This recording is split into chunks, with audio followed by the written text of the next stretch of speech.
This top CIA agent was caught by the bad guys and tortured to death with an electric baton. But his brain recorded top military secrets. So Director Gordon found a death row prisoner and planned to do a memory transfer surgery. The brain surgeon used a laser arm and put a fiber cable into the back of the prisoner's head. Agent Billy's memories as microelectric signals began to form new neuron maps in the prisoner's brain. The surgery was close to success, but the machine gave a warning: if they did not stop, the prisoner would die from overheating. Director Gordon could not sit still. He did not care if the prisoner died. The surgery had to go on. He said, "Carry on. You think I give a shit if he dies? Carry on." To his surprise, the temperature went down. The surgery was a success. But Gordon quickly found that Kevin didn't have any of Billy's memories. He got furious and tried to get some clues out of him by pushing him. Since the hacker who was supposed to meet Billy was known as the Dutchman, he had found a flaw in the US weapons system and could control nuclear missiles from far away. At that time, only Billy knew where he was if they couldn't get the key information. The first missile would be launched in 48 hours, but Kevin's brain only showed quick flashes of memory and nothing else. With time running out, Gordon told his men to take Kevin back to prison. On the way, Kevin noticed the passenger side agent opening a dose of euthanasia.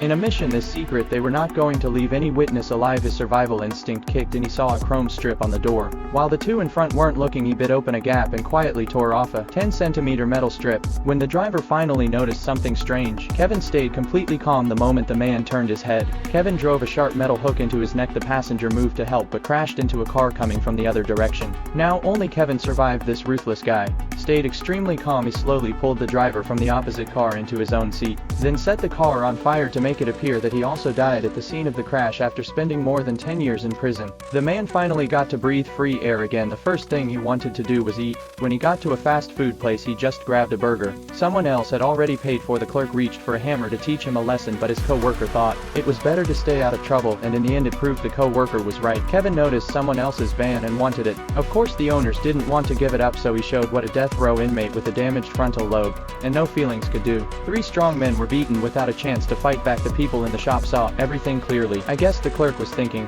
it was lucky he hadn't stepped in earlier. As he drove and looked at the colorful world outside, Kevin felt happy like a child. But suddenly memories that weren't his kept flashing. The memory implant was starting to work. In those memories he saw Billy's wife, his home address, and even the code for his front door. That's when an evil thought came into Kevin's mind.